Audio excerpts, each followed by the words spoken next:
And we're live. All right, thank you. Hello, everyone. Thursday, February 13th. I inadvertently cited yesterday's February 13th multiple times, so I'd like to correct the record. JRH1, joint resolution constituting an application for a convention of states under Article 5 of the United States Constitution. We have Representative Higley here. He is the lead sponsor on this. And I know we had this on our wall last biennium and never got to a conversation such as this. So this has been a long time coming. Representative. Thank you, Mr. Chair. And first off, Representative Mark Higley from the Orleans Lamoille District. I'd like to first say how much I appreciate the opportunity to talk to you folks about it. I didn't in the last biennium. I went down to a convention of states simulation back in 2023. The only state that didn't show up was Rhode Island. And believe it or not, in the first constitutional convention, Rhode Island was the only state that didn't show. Very interesting. It's a historical.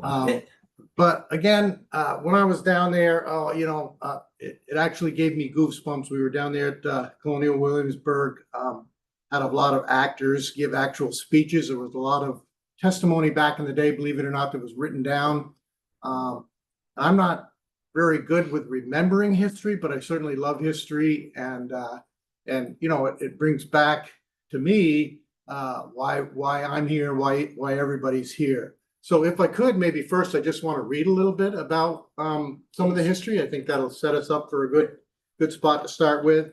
So the Constitutional Convention took place in Philadelphia from May 25th to September 13th in 1787.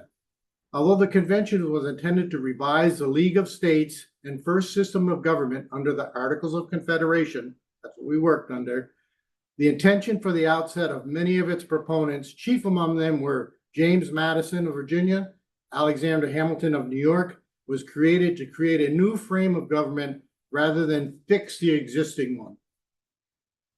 The delegates elected George Washington of Virginia, former commanding general of the Continental Army in the late American Revolutionary War from 1775 to 1783, and a proponent of a stronger national government.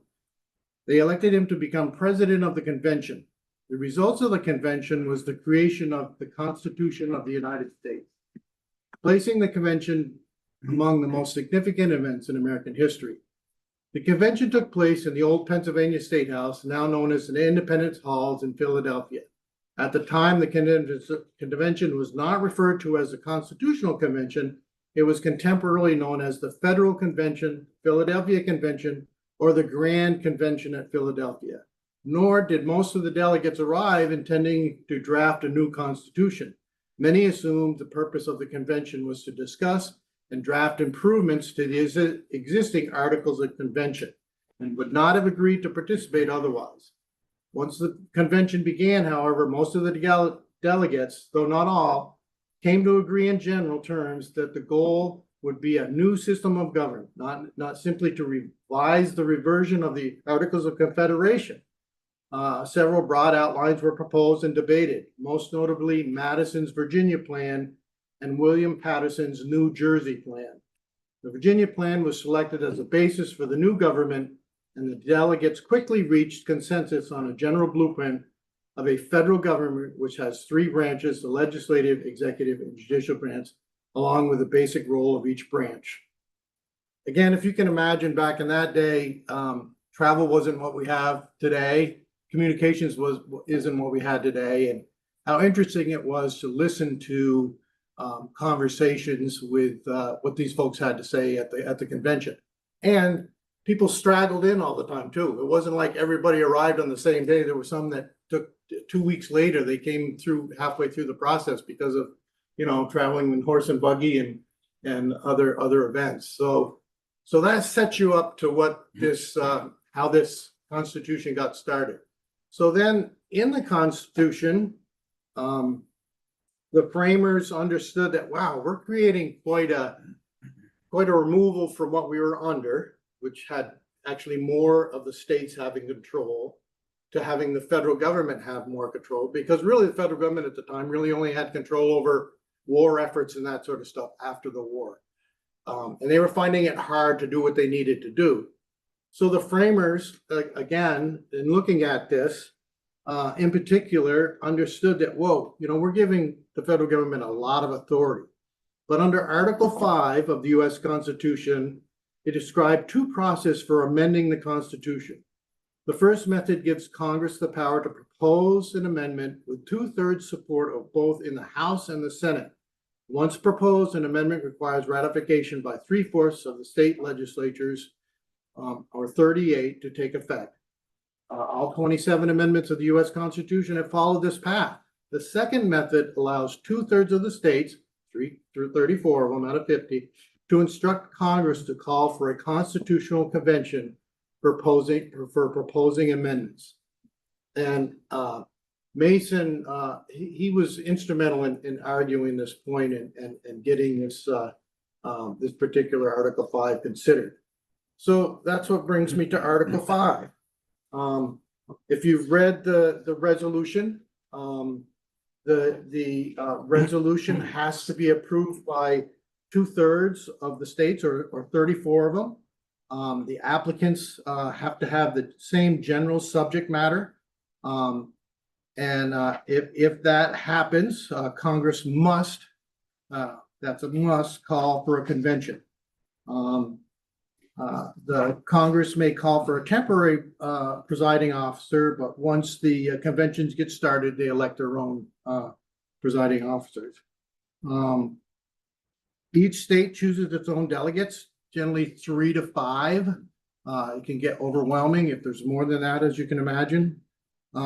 When voting, each state gets one vote, which was debated pretty heavily back in the day, talking about, you can imagine the difference between New York State and, another smaller state at the time, the 13 original states.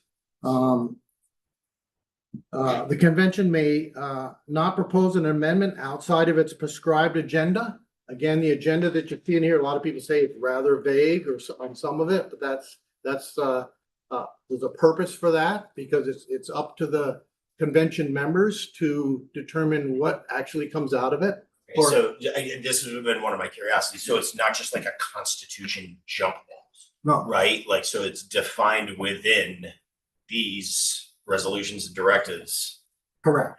at the origin point as Yeah. to what aspects, what articles of the Constitution can be opened up and discussed. Yeah, absolutely.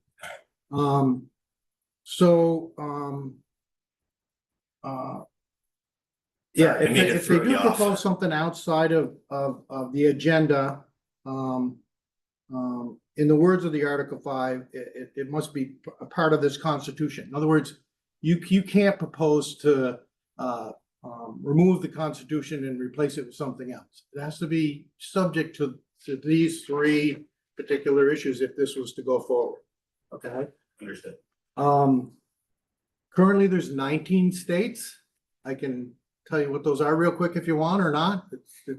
We're here. We got time, man. Like, Okay, I'm just yeah. I'm just immersing myself in this. So it's Georgia, Alabama, Florida, Tennessee, Indiana, Arkansas, Louisiana, Arizona, North Dakota, Texas, Missouri, Utah, Mississippi, Wisconsin, Nebraska, West Virginia, and South Carolina. I think I got them all. But that gives you an idea. Right now, there's 19. So let me give you an example of our simulation down there, which was really amazing. So there was generally 3 representatives from each state. They were senators, they were legislators, there were attorneys, there were people that were interested. I was the only one from Vermont. That was right after the flooding in July of 2023. There was 2 other members that were supposed to go down as well, but I was the only member from Vermont. But thank God I made it, because again, all 49 except for Rhode Island was there again. So what we did, and to let you know, the convention acts so much similar to what we do here, it's surprising. So once we got there, we elected a president and a vice president and other, clerks and that sort of stuff. And then we were each state was put into a working group to work on these three initiatives. And so I was scheduled and worked on the term limits. And so just to give you an idea of what came out of it, we worked for one whole day as our group with different states, trying to come up with some guidelines around term limits. A lot of debate, a lot of discussion. But then once we did that and we went to the floor the next day with all three of these issues being debated through separate committees, they were brought to the floor with what we had. And then they could be debated and amended on the floor as well, which you can imagine it was. I mean, it's actually, that's where it's maybe a little bit different because, you know, a lot of times when we get to the floor here, there's debate, but not much changes. But down there was all kinds of changes because of the debate on the floor.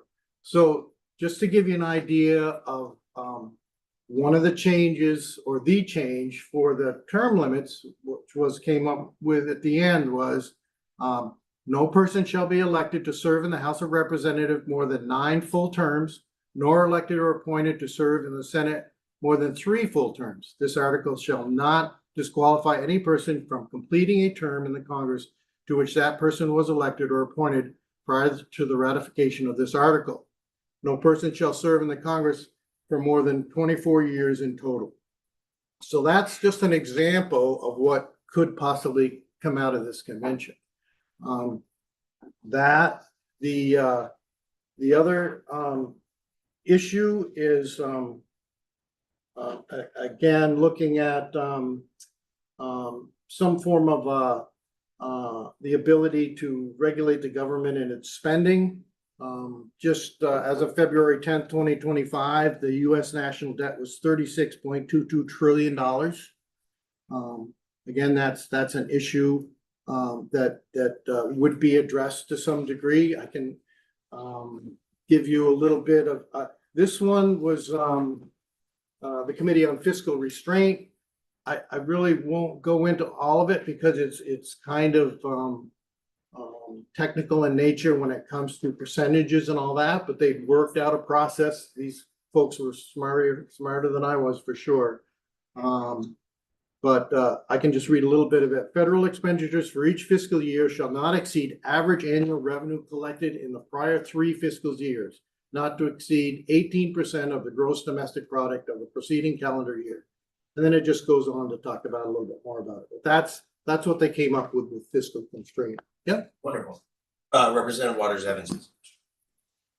Well, I have a couple. Yeah. So I understand that the impetus for this is to control government spending, impose term limits and stuff.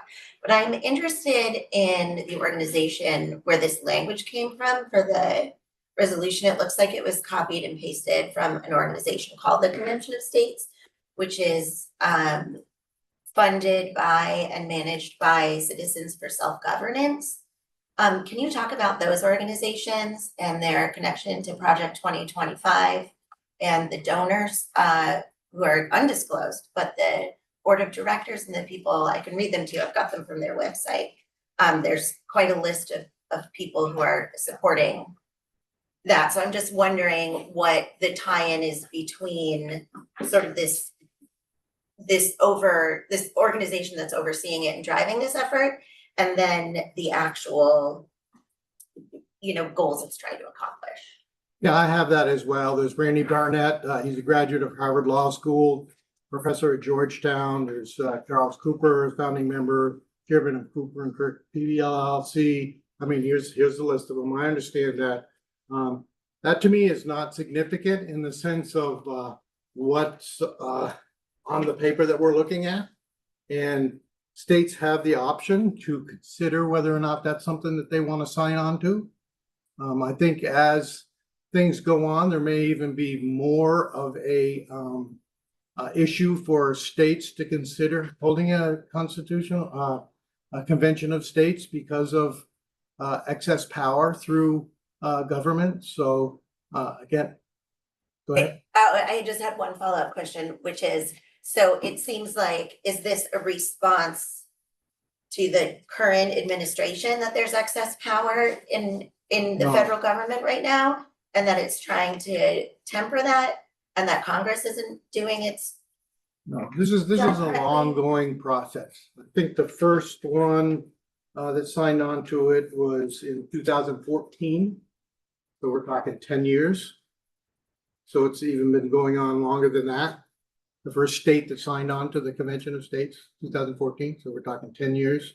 So it's not under the current administration. It's not under, the Biden administration. It's not under the Obama administration. Again, it's been a while.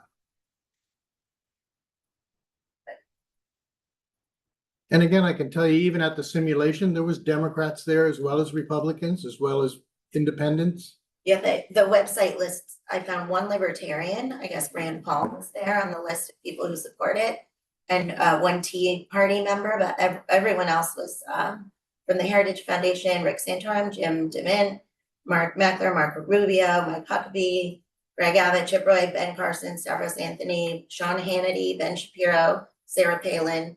It seems, I'm sure there were people who attended it who were Democrats, but it seems like the driving force behind it is partisan, which gives me concern. But I don't want to interrupt your explanation. I just wanted Well, to touch on that I don't remember Sarah Palin being there, or Marco Rubio. They may be supportive, but they weren't there. And the ones that were there from the states weren't those high Senate officials or whatever. Sure.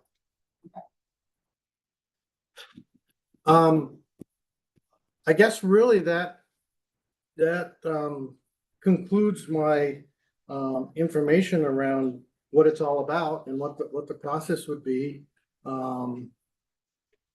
I guess, yeah, if there's any questions, I'd certainly try to answer them. Representative Still. Hey, I just wanted to ask, is there anything, because I'm not seeing anything in Article 5 that would specify how delegates are chosen. So I'm just concerned like how the one state, one vote process would play out, looking at states like, I don't know, Wyoming, whose population is going to be very different compared to another state like California in regards to the diversity of its population. I don't know if you could highlight that, like. Well, again, my understanding, it's up to the legislature of each state to send their delegates. Like I said, 3 to 5 is most reasonable. And again, I'll go back to the initial Constitutional Convention when some of the states debated how unfair they thought it was that, New York should have the same amount of votes as, Vermont. So it's a similar situation where that's what's being considered is one state, one vote. Representative Hoover, Burlington. Sure. Mark and I have talked about this a good bit. My concerns are that there are really no guardrails on this at all. Your interpretation is that these 3 broad areas are subject for discussion, but where you go from those initial 3 very broad areas, nobody knows. I mean, quite frankly, term limits is pretty clearly described, but some of the other things are not. Who funded the conference that you went to? I imagine it's the convention of states.org, whatever that organization is. So it didn't cost us and you anything. Well, it did, but. We're moving in a direction of going back to state control with this, and I look back on educational workers' rights. I mean, a lot of the states that you mentioned are bringing back the Confederacy to some degree. We have moved past a lot of those issues where the federal government has interceded to kind of give a universal platform of rights to every citizen, where prior to that involvement, it wasn't necessarily the case. That worries me. There are valid routes now available to change the Constitution for any of these things that There's one other route, right? for any of these things that are issues, and that's a more inclusive. I mean, a state doesn't get an opportunity to change it for everybody else. Citizens of America vote for it. Equal Rights Amendment was a good example of something that stayed around for a long time. Doesn't seem like, it seems like there's, and we've talked about this, an agenda that is not necessarily out on the table with this. Some of the digging I did found that a lot of the money came from the Koch brothers, and it still does to some You mean degree. Koch brothers? Oh, Koch, yeah. So, it doesn't seem like 100% of it is above board. Which is my Well, fear. The only thing I can say, it has to start I'd like somewhere, to go and maybe you folks have gotten some, maybe not from your constituents, but others that are finding that it's important to have term limits in the federal legislation again. I mean, people ask me a lot of times, about state legislators as well, but we're a part-time legislation and don't make nearly the money that the feds do. So, and as far as, I can give you an example at the simulation. There was, and I don't know if it was intentional or not, but there was amendments that were thrown into certain responses from the committees that worked on these things that were found not germane. And that was up to the president to determine that. And there was the same sort of ruling, here that, and I don't remember just what it was, whether it was 2/3 or 3/4 could overrule the president's finding of an amendment that was not germane. So Yeah, and that goes to the question of who decides who's going. It's just too vague for me. I'd love to have gone to the thing. well, give me an Your example of mock-up. how it would work otherwise then, Representative, because again, if Article 5 is out there, how are we ever gonna utilize it if it doesn't start somewhere? Well, first, let's go back to the history. I think Article 5 is there because it was an accommodation for the people in populous states as opposed to relatively unpopulous states that sort of got us into the same business, the Senate versus the House of Representatives, based on population as opposed to land mass or something other. So how does it get started? It gets started by those of us sitting here in this room urging our representatives to introduce a constitutional amendment to change them. Well, I think that's what's happening across all these states, across the state of Vermont. I'm getting emails from people saying that I would appreciate a convention of states to address term limits, to address government spending and our $36 trillion worth of current debt. So, And we answer those questions differently to our constituents. well, let I me give say you. that. Let me give you an example. Okay, so, and some of these things are talking about government overreach. Well, now there's a consideration that people keep talking about how the federal government's gonna ban abortions. Now, wouldn't that be an initiative from a different group to say, hey, that's going a little too far? And why wouldn't that be, a position that somebody would request a convention of states for? To say that the government is overreaching in that regard and that should be up to the states. Well, Mr. Chair, Gentlemen, we're at 2 minutes. you want to use your time for something else?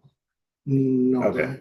I mean, between the Supreme Court and legislature, we ceded that power. It's true. 2 minutes. I was just wondering what got you personally excited about this idea. Well, again, a number of constituents that reached out and in particular talked about term limits and the federal spending. What was interesting too, going to this convention was what other states are dealing with what the feds are doing. And in particular, the western states where a lot of their land and minerals and rights are being taken from them by the federal government, and they want them back. So there's another example, whether it's what the feds are doing for taking over the waterways of the country, or the list goes on. Representative, I want to thank you for the time and energy you put into this. This has certainly been an education and something I've been curious about for a long time, to have a deeper formal conversation with you about this. So, I told you we were getting a half hour. Well, I appreciate the time. I can't believe that you're giving me a half hour. So, no, I've been very curious about getting a genuine cerebral chat going. Well, it's, the piece of history is just unbelievable to me of what they did and how they did it back in the day, and listening to some of the speeches, whether it's Patrick Henry or, give me liberty or give me death, it sends chills up your spine when they talk about some of the stuff that they had to do back in the day, and how they had to do it. So The history nerd in me was very, very curious. So thank you for Yeah. feeding that curiosity. I do have a few pamphlets if you want me to. Absolutely. Yeah. Everybody's checking this out. Please drive You for go our next again. guests, and I will be shortly. Okay, so thank you very much, Representative Pickering. We really appreciate it. No, good. I don't do paper. No, I don't. Thank you. This was my little booklet. Kate? Sure.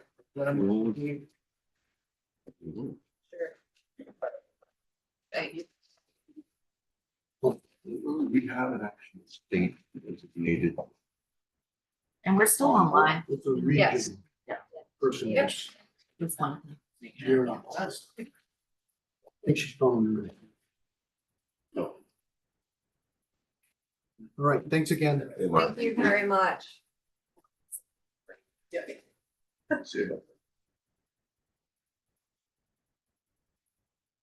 And our next testimony is going to be from the Federation of Sportsmen's Clubs. So I'd like to invite Chris Bradley up and take the witness seat. Good morning. How are you, Mr. Bradley? How are you? Fine, thank you. I think this is the first time you've been in our committee in quite a while. This- You were Nice digs, I have to say. This is quite palatial. Usually quite crammed. For the record, my name is Chris Bradley. I'm here representing the Vermont Federation of Sportsmen's Clubs. If you're not aware of the Federation, we've existed since 1875. We formed specifically at a time when white-tailed deer had been hunted to extinction. We were successful in helping to reintroduce the white-tailed deer. And we then went on to establish what is now the Vermont Department of Fish and Wildlife. So we work very, very closely with Fish and Wildlife. As far as an organization goes, we do all sorts of good things. We conserve land, we send kids to conservation camps, we provide grants. And more recently, we've had to focus on lobbying, specifically for fish and wildlife rights, but also for Article 16 Second Amendment rights. So typically, the Federation gives testimony in House Judiciary, House Natural Resources, as well as the Senate counterparts. So that's usually where we play. The reason that I wanted to introduce myself to this body is my understanding that as government ops, Title 24 would fall under your purview.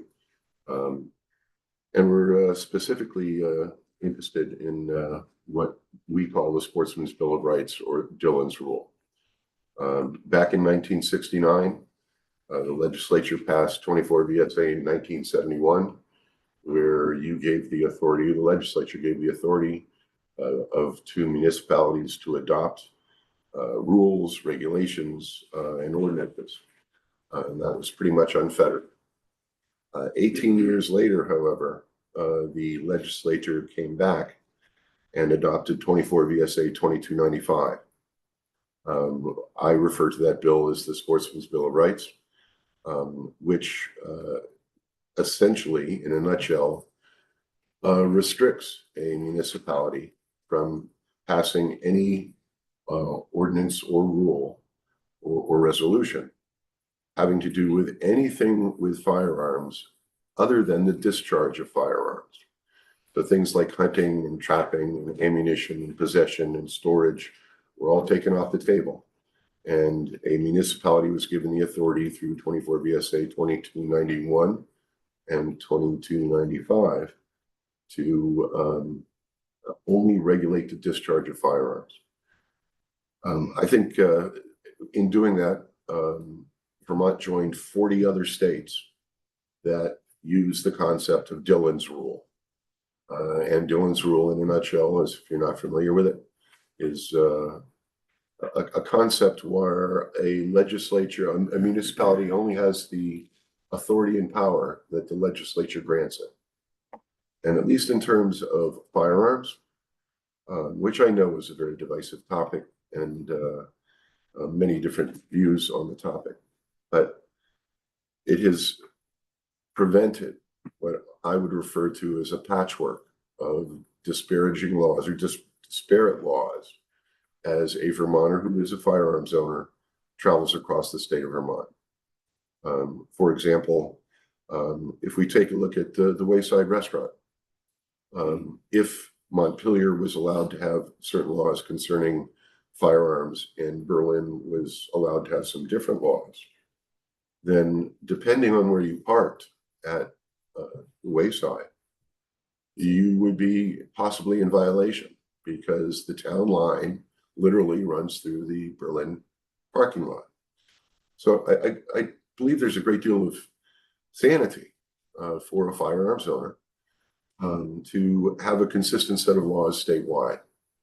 And I have to say that that seems to have worked out very well for Vermont. And it was the legislator's wisdom that put that into place. So why am I concerned about this? Why am I here? We understand that 24 VSA 2295, there's always been discussion on local control, meaning giving a municipality the authority to do whatever it wants.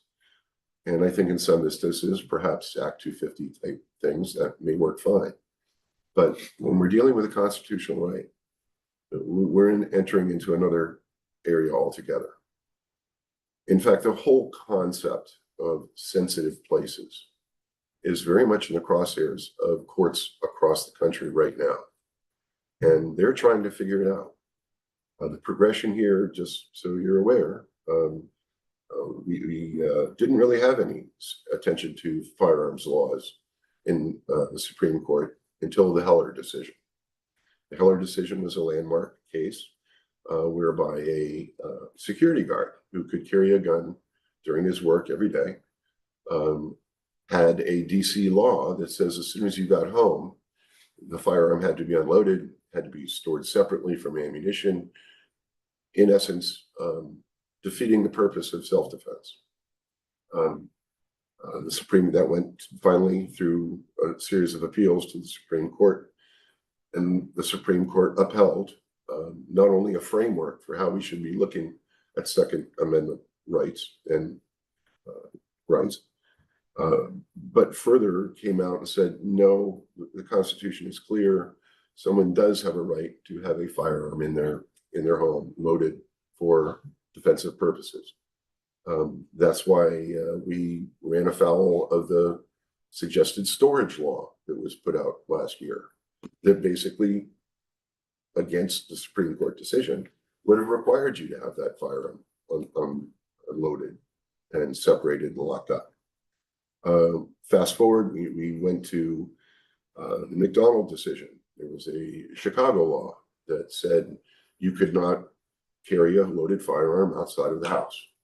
The Supreme Court looked at that, and they looked at the term keep and bear arms, and to bear arms means to be able to carry them.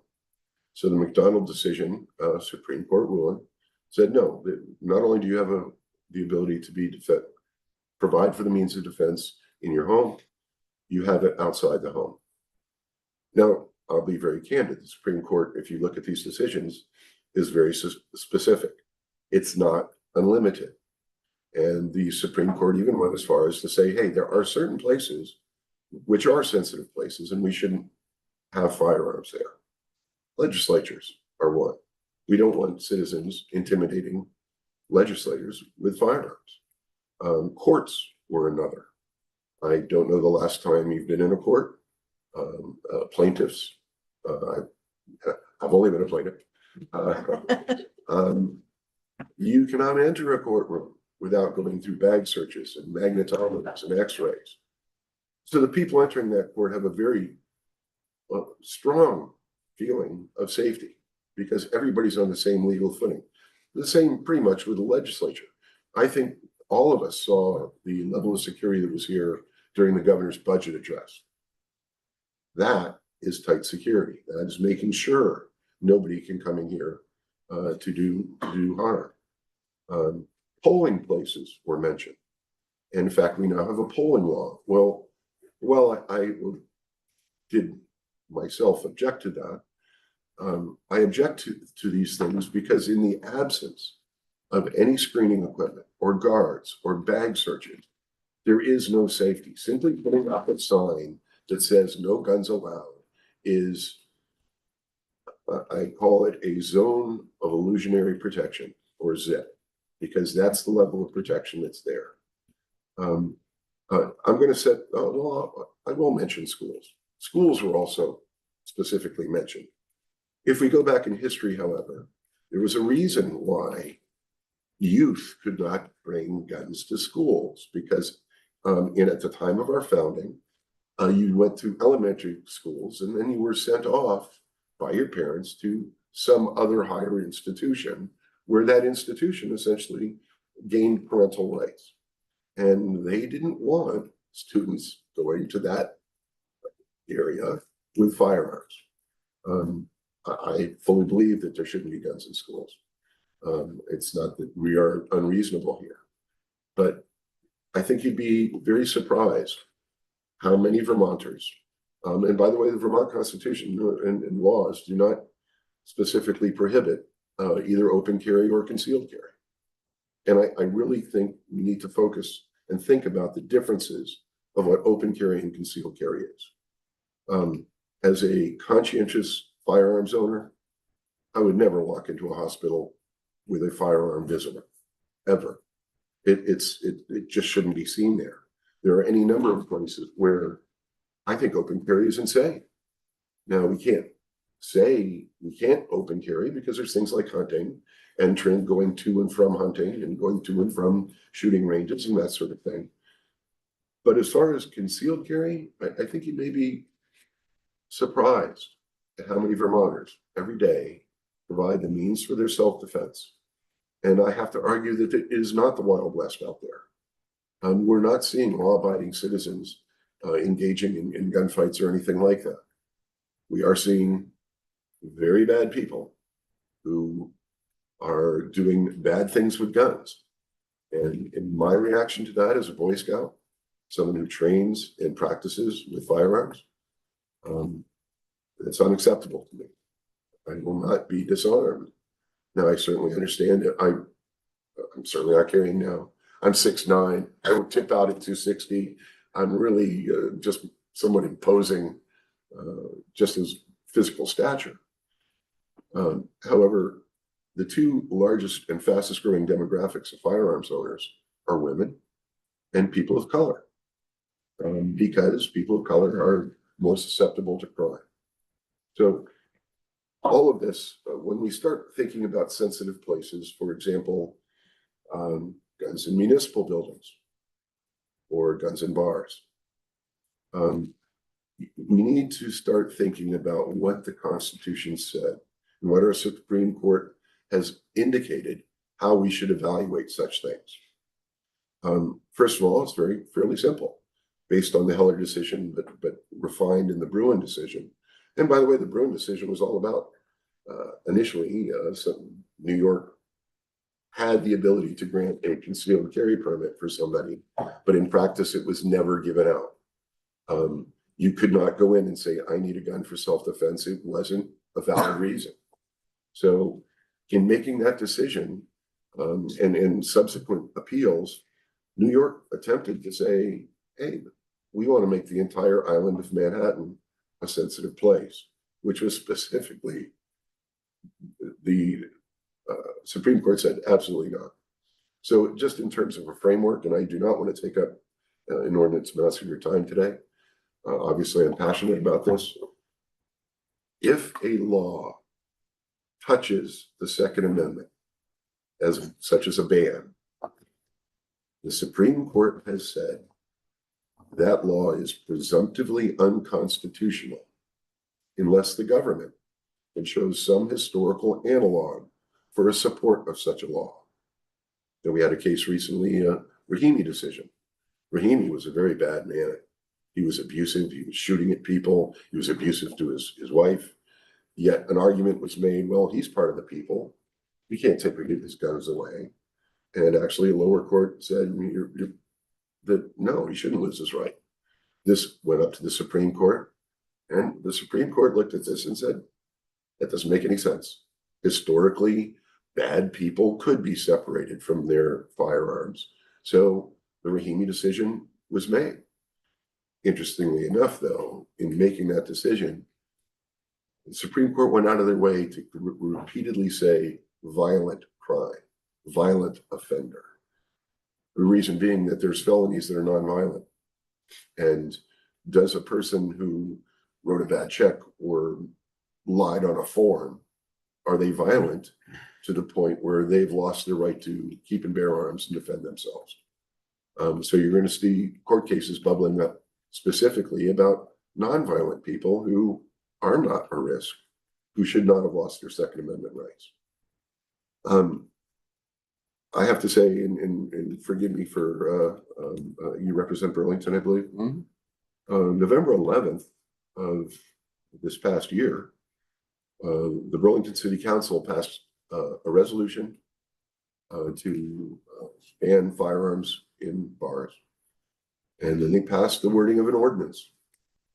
I invite you to take a look at 24 VSA 2295 that specifically says a municipality cannot pass an ordinance or resolution that has any effect on anything other than the discharge of firearms.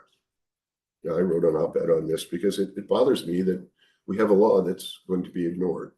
I do understand what happened in Burlington. And I understand in 2016, Burlington put the same idea ahead as well, that we should not have guns in bars. I believe at the time, however, Chief Del Pozo is quoted as saying, I don't have a gun in bar problem. I have a knife in bar problem. So I don't want to take up your valuable time. As an organization, we believe 24 VSA 2295, the Sportsman's Bill of Rights, Dillon's Rule, has served Vermont very, very well. And when we start looking at things like guns and bars, I get it. Guns and alcohol don't mix. Alcohol and cars don't mix. But in a concept of alcohol and cars, we have the concept of designated drivers. And at least as far as bars go, it's not just bars. It's anywhere that sells alcohol. So if you went to the Wayside just for a cheeseburger and and a Coke without any intention of drinking, your constitutional right would be restricted because of something people don't see. So I don't mean to belabor this. Are there any questions? Obviously, I'm passionate about this. I'm the kind of sick puppy that actually likes reading court decisions. Are there any questions I wanted to introduce? Hopefully, you won't have to see me again. No, it's really fascinating to hear the history behind it and get such a concise description of the court cases and how they all played out. So I don't personally have any questions. It definitely helped to enlighten me when I think about some of the legislation that we might see. But what about the rest of the committee? Representative Boyden. Hi, Yes. I'm wondering if your group has any legislative priorities for the session that you're actively tracking? There are two bills that firearm related bills that I'm fully supportive of. One by Ann Donahue, which is a strict if somebody steals a firearm, it should be treated as grand larceny. Absolutely in favor of that bill. Honestly, further, there's another issue about storage. If someone's in crisis, can we make a facility to be able to store firearms? Having said that, the state passed a couple of laws that are exceptionally problematic outside of your purview, perhaps. One was a storage law that allowed for firearms, say taken in a domestic violence or extreme protection order situation, to be taken care of either by the Department of Public Safety, by an FFL, or by a third party such as me, who signs an affidavit that says, I will not give person X their firearms back. Right now, there's a very difficult situation going on with a firearms dealer.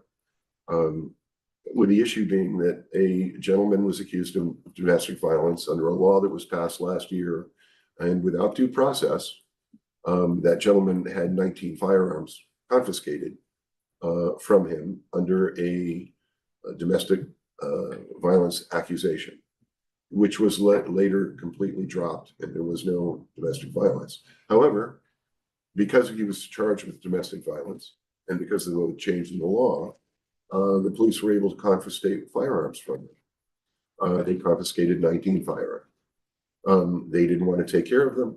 They went to a FFL or a gun store that was willing to store these. They accepted them. And by the way, when those firearms showed up, they were literally in the back of a state police cruiser in the trunk, one on top of another with no padding.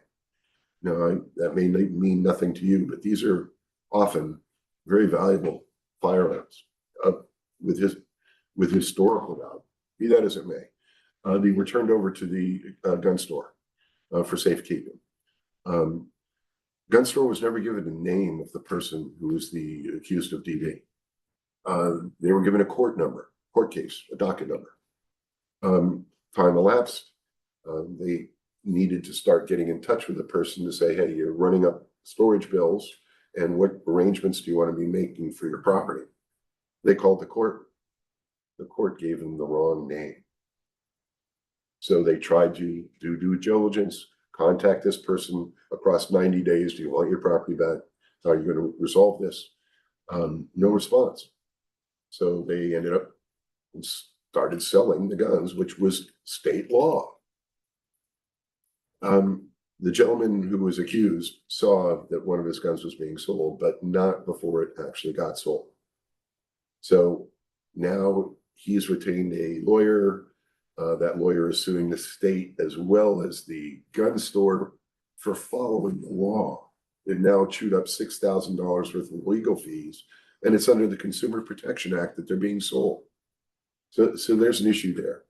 I'm only going to really touch really quickly on an issue of ghost guns.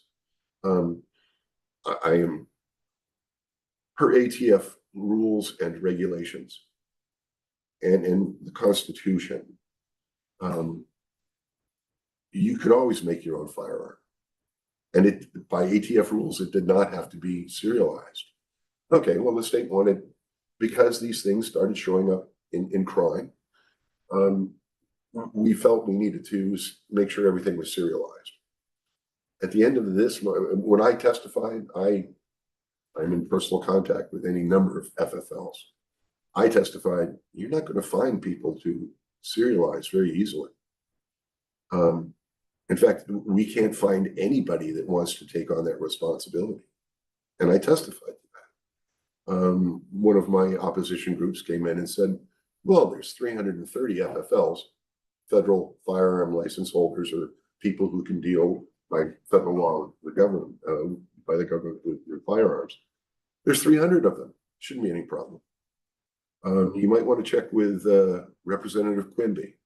Representative Quimby was contacted by her a constituent who was attempting to follow the law, wanted to get his firearm serialized, go through the background check, all of that. Couldn't find anybody. He went to DPS. DPS couldn't recommend it. He went to the House and Senate judiciaries to see if there was anybody they could recommend.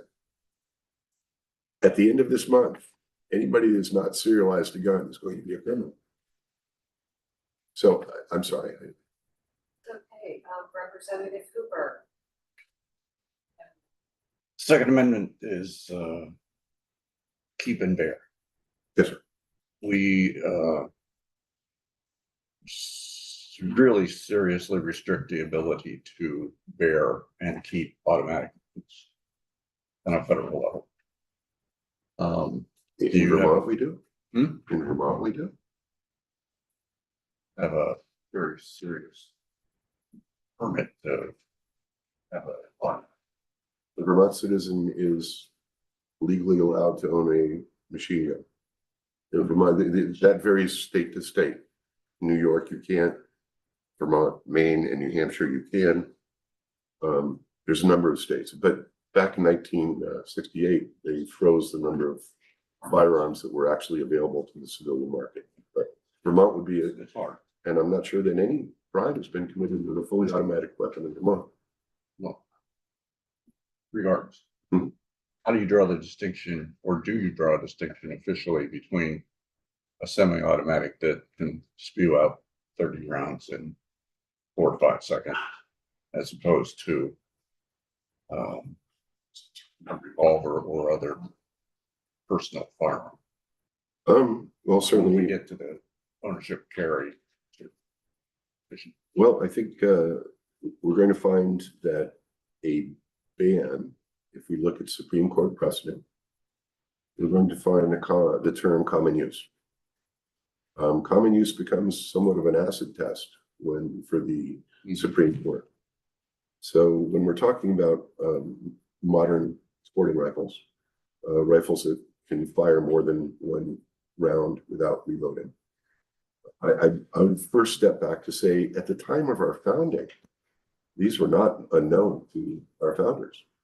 I can share several examples. The Puckle gun, the Giordani rifle, they had flintlocks that revolved and you could shoot more than one. So the concept of more rounds, in fact, if you were part of the militia, you were required to show up with a certain amount of rounds. Now, I don't want to hang my hat on the militia or anything like that, because there's 2 different clauses for the Second Amendment, as you know. Arguably, a single shot firearm is not very conducive to self-defense. So we start looking at repeating and multiples. I think we arbitrarily here in Vermont said 10 rounds for a rifle, 15 rounds for a pistol. And in so doing, we actually created certain firearms you can't own because of that restriction. Yes, there's been the Las Vegas incident where somebody was using a bump stock. How do we get around? What causes someone to go into a school and shoot kids, or go to a hotel and just randomly spray? There's sick people out there, which is the very reason I feel, as an individual who is a law-abiding citizen who does train and practice, I find it a bit egregious that I can't defend myself or others around me. So I'm taking far much more time than I expected. Fine. We do have one more question for our time is up. Thank you. Yes, Just to touch back on what you said earlier about how the FFLs won't put serial numbers on guns, Mhm. that are unserialized. Can you explain that to me, why they won't do it? Firearms are valuable pieces of equipment. And certainly you need to have special equipment to do it. And in fact, in some cases, you can't put a serial number into a gun. And I'll give you an example. Frames and receivers, and I don't want to get too technical. I understand it, you can get technical. Oh, perfect. Frames and receivers are typically metal or plastic. Glock, for example, makes polymer parts to the gun. Per our law, or per actually ATF rules, you cannot put a serial number into a polymer. Why? Because it's too easy to deface. So it has to be put into metal. Now, I'm not going to defend 3D printers or anything like that, but with a 3D printer, it is entirely possible to print a lock frame. However, and by ATF rules, believe it or not, that's completely legal. You don't have to serialize a gun by ATF rules. But had I done that or printed a AR-15 receiver and it's fully functional, I can use it as a gun, I've been out to the range with it. You can't put a serial number on it because it's a polymer. Or it has to be, I'm sorry. Right, so if it's a matter of like the actual physical ability to serialize that, but let's say it's not a total polymer gun that was printed in a 3D printer, and there is a piece of metal that could be serialized. Why won't they do it, or why can't they do it? Most of them are not set up to do anything other than sell to deal. I mean, engraving, especially a valuable thing like a firearm, takes special equipment. There are certainly, I can tell you, Perro's gun shop has that equipment. However, Henry Perro, we brought him in. Will you do this? He's the largest FFL in the state of Vermont. He said, no, I won't, because it may be considered manufacturing. And he doesn't manufacture. So yeah, he'll put a bear something if he wants to on a receiver or something, but there's a great deal of reluctance, and not all the vast majority of FFLs don't even have the equipment. Our current law says, okay, to do that, the FFL takes custody, would go to an engraver, look over the engraver's shoulder because you can't lose possession, have it done, and now we're starting to get into very cumbersome to comply with this law. So I guess, can people do it? Are there people in Vermont that would do it? Not that I'm aware of, but I'm sure there are. Thanks. I just wanted to clarify, so people could do it. You just mentioned like reluctance versus an inability. Right, okay, I just want to make sure it's not like they couldn't. Well, Okay. I've made several calls. In fact, I got a call specific to Quimby, Representative Quimby, sending a request to Martin Lalonde. And guess who fielded that answer? We were asked, was there anybody that did this? I called Perros, I called Powderhorn, I called numerous of my FFL friends. I could not find anybody that was willing to do this. But I'm sure there's engravers somewhere that would probably do it. So thank you for that. That is really good background for if we are asked to take up any further legislation, specifically around municipalities. I would definitely recommend that if anybody has any questions for you, Autumn has your contact information and we can certainly reach out to you. I would welcome that, and I thank you. I'm sorry for taking, you No, have so that's many more fine. critical You're things at to be perfect- dealing with. You're at perfect time. Perfect. Well, as you said, I don't usually play here. Well, we're happy to have you. Well, thank you so very much for your time, and thank you for your dedication to the state of Vermont. Thank you. Hey, folks. So, when I left the room, that was sort of suss out a procedural, call it a little hiccup. So with H44, we had done for a formal vote on this change. What we are in fact going to do is do a straw on what council will present. And our friends down in appropriations are going to do the whole dinner. So I will join them at 3:30. Is it because we don't have jurisdiction? We do not have possession of the, we have jurisdiction over the subject, we do not have possession. We're all thinking the same thing, but using the wrong words. Yeah. So that's what I was doing for the last 20 minutes, was sussing out this issue. And it appears to be sussed. So, council, good to see you again. You too. Give me one moment. I'll pull Sure, up sure. the Yeah. amendment on the screen.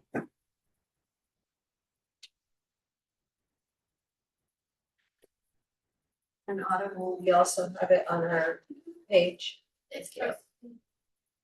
It's posted.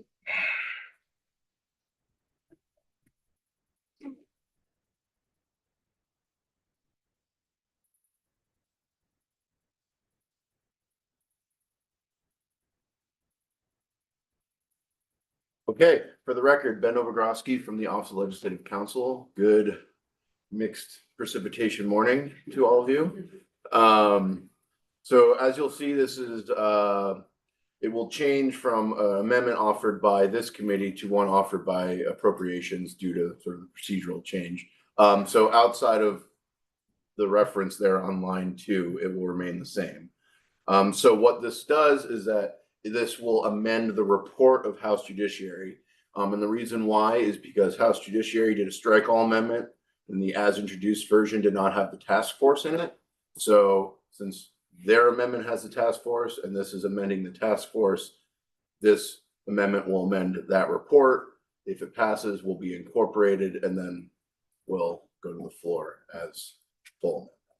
So with that being said, this strikes out subsection B of section 5 and replaces it in lieu thereof with a new subsection B, which reads the exact same as the previous version with the exception of new subdivision 6, which is the addition of the president of Vermont Sheriff's Association or designee.